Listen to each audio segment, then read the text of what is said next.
सकते हैं। तो आप समझ सकते हैं कि ये कितनी बड़ी सौगात है। और दूसरा, अगर हम शैला देखें कि जिस तरीके से यहाँ पर लगातार मेट्रो का जो जाल है बिछाया जा रहा है, सरकार की एक योजना है कि 2031 तक 317 किलोमीटर मेट्रो का जो नेटवर्क है वो इस पूरी सिटी के अंदर बिछा दिया जाएगा। तो पूरी सिटी जो आज जाम की समस्या से जूझती है, जहां लोगों को घंटों जाम में बिताना पड़ता है, तो वो समस्या हमेशा के लिए दूर हो जाएगी। और इस समय प्रधानमंत्री खुद मेट्रो जो ट्रेन है, जो नई मेट्रो ट्रेन, और ये देखिए नीरज, ये तस्वीरें जब प्रधानमंत्री टिकट खरीदते हुए मेट्रो स्टेशन पर, बड़ी सुखद होती हैं तस्वीरें जब हम देखते हैं कि हमारे देश के प्रधानमंत्री जो पब्लिक यातायात के जो साधन हैं उनमें सफर कर रहे हैं, मेट्रो ट्रेन में सफर करते हुए कई बार हमने उनकी तस्वीरें देखी हैं और आज फिर बड़ा सुखद अनुभूति देती हैं। देखिए, बिल्कुल अनुभूति देती हैं। एक आम आदमी की तरह प्रधानमंत्री सफर करते हैं। एक आम आदमी जैसे मेट्रो में जाता है, उसे सबसे पहले टिकट लेनी होती है, उसके बाद तमाम जो प्रोटोकॉल हैं जो उनको फॉलो करना होता है, उसी के बाद वो मेट्रो में सफर कर सकता है। उसी तरीके से प्रधानमंत्री जाते हैं और यही कारण है, आपने देखा भी होगा कि सबसे पहले जब प्रधानमंत्री यहाँ पहुंचे तो उन्होंने मेट्रो की टिकट ली। और मैं आपको बता दूं कि ये जो लाइन स्टार्ट हुई है मेट्रो की, यहाँ पर व्हाट्सएप से भी आप टिकट ले सकते हैं। इस तरह की कह सकते हैं कि देश में पहली ये मेट्रो ट्रेन है। अत्याधुनिक सुविधाओं से ये लैस है। और अगर इसकी खूबी की बात करें तो रीजनरेट ब्रेकिंग सिस्टम इसमें लगाया गया है कि अगर ब्रेक भी लगती है तो उससे जो एनर्जी जनरेट होती है उसका भी जो इस्तेमाल है वो यहाँ पर किया जाएगा। और इसके अलावा सोलर पावर यहाँ पर है, बैटरी चार्जिंग की सुविधा यहाँ पर मौजूद है। इसके यानी कि हम कह सकते हैं ये हाइब्रिड ट्रेन है। देखिए, बिल्कुल कह सकते हैं। और इसके साथ साथ अगर आप देखें तो रेन वाटर हार्वेस्टिंग की सुविधा भी इस जो ट्रैक है जहाँ पर बनाया गया है वहां पर मौजूद है। और 132 जो लाख लीटर है हर साल जो पानी है उसको जनरेट कर सकते हैं, उसको इकट्ठा कर सकते हैं। और इसके साथ साथ ही अगर देखें तो जिस तरीके से वातावरण का भी ध्यान रखा गया है और 68,000 से ज्यादा जो पेड़ हैं वो शैला लगाए गए हैं, तो आप समझ सकते हैं कि किस तरीके से ग्रीनरी है उसको भी प्रमोट किया गया है और जो वातावरण है उसका भी ध्यान रखा गया है। तमाम तरह की जो सुविधाएं हैं उससे सुसज्जित है। और खासतौर से अगर हम देखें इस मेट्रो का जो लोगो जिस तरीके से डिजाइन किया गया है, तो इस लोगो में अगर आप जो डॉट आपको 5 दिखाई दे रही है तो वो पूरा का पूरा बेंगलुरु शहर है उसको दर्शाता है। एक रंगोली की तरह उस लोगो को बनाया गया है। और बेंगलुरु का उत्तर, पूर्व, पश्चिम और दक्षिणी और मध्य हिस्सा उसमें दिखाया गया। और उसके साथ साथ वो ग्रीन और पर्पल कलर से बनाया गया है, जिसमें ग्रीन एनर्जी कह सकते हैं कि ग्रीन एनवायरनमेंट का प्रतीक है और पर्पल टेक्नोलॉजी का प्रतीक है। तो इस तरीके से इस पूरी मेट्रो की जो लाइन है उसको बिछाया गया है ताकि वातावरण का भी ध्यान रखा जाए, एनर्जी का भी ध्यान रखा जाए और लोगों की सुविधा है उसका भी ध्यान रखा जाए। शैला, बिल्कुल। अच्छा, आपसे ये भी जानना चाहेंगे कि ये मेट्रो लाइन कौन कौन से ऐसे एरियाज हैं जहां पर जिनके यात्रियों के यातायात को ये आसान बनाएगी, कौन कौन से एरियाज को ये कनेक्ट कर रही है? देखिए, ये अगर हम देखें तो व्हाइट फील्ड एरिया है जो जिसे आईटी हब कहते हैं। और व्हाइट फील्ड से जब आप बेंगलुरु शहर की तरफ जाते हैं तो केआरपुरम जो इसका जो लास्ट मेट्रो स्टेशन है और वहां से एक तरीके से हम कह सकते हैं कि पूरा जो शहर है उसकी शुरुआत होती है, तो वहां से ये सीधा कनेक्ट कर रही है। और 13 किलोमीटर से ज्यादा का ये सफर है। और इस सफर को तय करने में जो लोग हैं उनको पहले 2 से ढाई घंटे की दूरी लगती थी, क्योंकि इतना ज्यादा जाम रहता था इस पूरे इलाके में, क्योंकि हैवी ट्रैफिक था और बड़े पैमाने पर आईटी कंपनियां थी, उनके कर्मचारी थे, बहुत सारे ऑफिसेस यहाँ पर मौजूद थे। तो उस वजह से जो लोग हैं उनको तमाम दिक्कतें होती थी और समय पर ऑफिस पहुंचने में भी उन्हें परेशानियां होती थी। लेकिन अब उनकी ये जो परेशानियां हैं वो दूर हो जाएंगी और कह सकते हैं कि एक बड़ी सौगात है मेट्रो इन लोगों के लिए। जब हमने लोगों से बात भी की थी, उनका कहना है कि हमारा एक बड़ा हिस्सा पूरे दिन का जाम में चला जाता था, लेकिन अब उससे हमें निजात मिलेगी। और अगर आप देखें सिर्फ मेट्रो ही नहीं शैला, देखें अभी कुछ समय पहले प्रधानमंत्री ने बेंगलुरु और मैसूर जो हाईवे है, या कह सकते हैं कि जो हाईवे को उसकी शुरुआत की थी, तो वो भी एक बड़ी कह सकते हैं कि एक शुरुआत थी, क्योंकि जो लोग हैं बड़े पैमाने पर जब बेंगलुरु से मैसूर की तरफ जाते थे तो उन्हें तमाम तरह की जो जाम है उससे शिकायतें होती थी, तमाम तरह की परेशानियां उनको उठानी पड़ती थी और कई किलोमीटर जो सफर है उनको बिताना पड़ता था। उसमें घंटों जो समय है वो लगता था और इस वजह से अगर आप देखें जब उसकी शुरुआत हुई तो लोगों ने बड़े पैमाने पर उसका कह सकते हैं कि स्वागत किया था प्रधानमंत्री ने जब बेंगलुरु मैसूर एक्सप्रेसवे की शुरुआत हुई थी। और आप अगर देखें तो कर्नाटक का जो बेंगलुरु शहर है वो टेक्नोलॉजी में आगे है और जो मैसूर जिस हम शहर की बात करते हैं वो ट्रेडिशन में आगे है। तो एक तरीके से परंपरा और तकनीक का जो मिलन है वो एक्सप्रेसवे था और जिसकी वजह से मात्र अब 1.5 घंटे में आप बेंगलुरु से जो मैसूर है वहां पहुंच सकते हैं और जो पहले कई घंटे लगते थे, 4 से 5 घंटे लोगों को बिताने पड़ते थे। तो उस वजह से भी कह सकते हैं कि एक बड़ी सौगात प्रधानमंत्री ने कुछ समय पहले ही दी थी। और जिस तरीके से यहाँ पूरे कर्नाटक में इंफ्रास्ट्रक्चर पर काम किया जा रहा है सरकार के द्वारा, 1 लाख करोड़ से ज्यादा का इंफ्रास्ट्रक्चर पर जो निवेश है वो सरकार कर रही है। तो जो बताता है कि किस तरीके से कर्नाटक की जो लाइफ स्टाइल है उसको लगातार चेंज करने की जो कोशिश है वो सरकार के द्वारा, केंद्र सरकार के द्वारा और राज्य सरकार के द्वारा की जा रही है।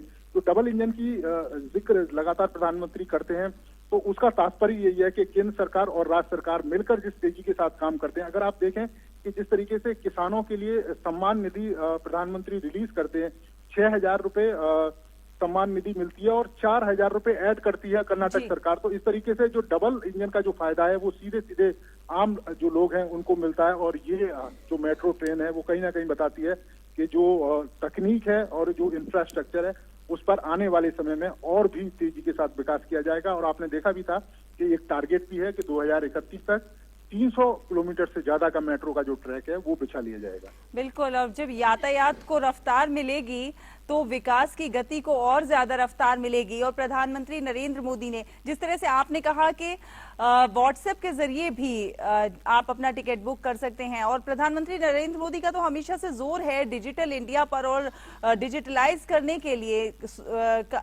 चीजों को आसान और सुगम बनाने के लिए वो लगातार प्रयास कर रहे हैं। उन्होंने कहा भी है कि आजादी के अमृत महोत्सव पर देश ने विकसित होने का संकल्प लिया है।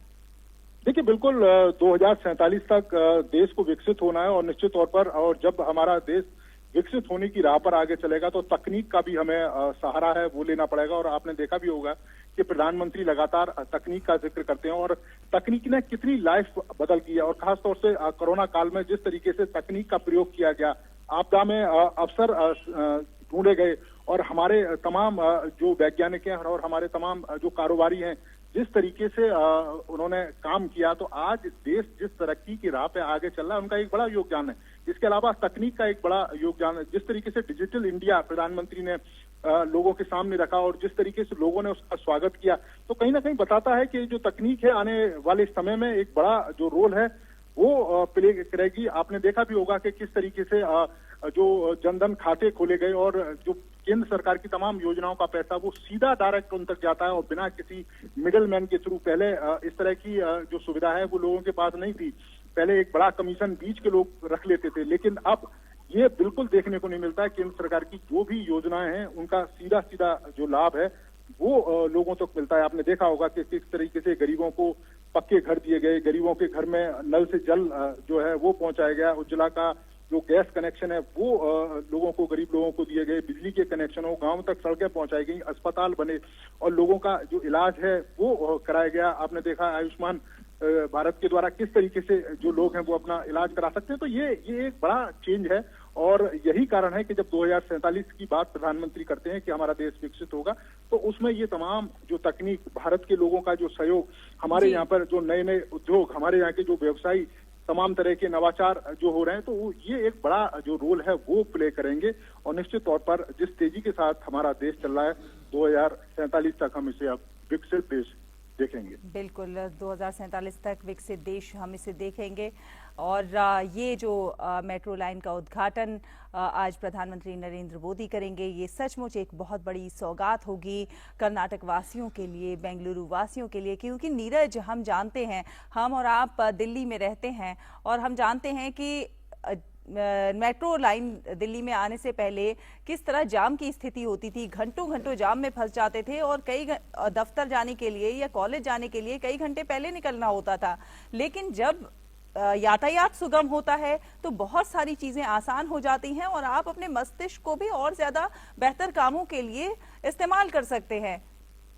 देखिए, बिल्कुल आपने देखा होगा, अगर आप कल्पना करें कि दिल्ली में द्वारका से अगर आप बाया रोड धौलाकुआं होते हुए अगर आप आए तो किस तरह की स्थिति रहेगी और जाम में कितना समय आपको बिताना पड़ेगा। लेकिन वही अगर आप मेट्रो से आए तो आप आधा घंटे के अंदर आप अपने ऑफिस भी पहुंच सकते हैं और दिल्ली के दिल कनॉट प्लेस में भी पहुंच सकते हैं। तो ये एक बड़ा चेंज है और जब लोगों के पास समय बचता है तो उनकी क्रिएटिविटी है वो भी बढ़ती है और जो समय है उसका जो सदुपयोग है वो भी लोग कर सकते हैं। और खासतौर से फ्यूल है, फ्यूल में काफी जो बचत है वो होती है, लोगों का समय बचता है। तो एक बड़ा बदलाव देखने को मिलता है और यही कारण है कि ना सिर्फ कर्नाटक, आपने देखा होगा कि देश के अलग अलग हिस्सों में जिस तरीके से प्रधानमंत्री या कहें कि केंद्र सरकार लगातार जो मेट्रो का जो विस्तार है वो कर रही है, तो लोगों की सुविधाओं का ध्यान रखा जा रहा है। और सिर्फ दिल्ली नहीं, आप देखें आगरा में जिस तरीके से काम चल रहा है, रैपिड अगर ट्रेन की बात करें तो मेरठ में जिस तरीके से काम चल रहा है और कुछ समय के बाद वो रैपिड ट्रेन है वो भी देश की जो पहली रैपिड ट्रेन है वो भी शुरुआत होगी। तो रफ्तार और इसके अलावा तकनीक और कनेक्टिविटी उस पर काफी सारा जो फोकस है वो जो प्रधानमंत्री हैं वो इस समय कर रहे हैं। और इसके साथ साथ एक बात का जिक्र और मैं करूंगा कि कुछ समय पहले कर्नाटक में ही अगर देखें प्रधानमंत्री मंड्या पहुंचे थे और वहां पर आप अगर देखें मैसूर और रामनगर के बीच में जो हाईवे है उसकी जो शुरुआत है वो भी हुई थी। क्योंकि सबसे पहले मैं एक बार पहले पहुंचा था, बेंगलुरु गया था, तो बेंगलोर से जब आप बेंगलुरु जाते हो तो रास्ते में वेस्टर्न घाट पड़ता है, लैंडस्लाइड की वजह से वो रास्ता भी बंद हो जाता था, लोगों को बड़ी परेशानी होती थी।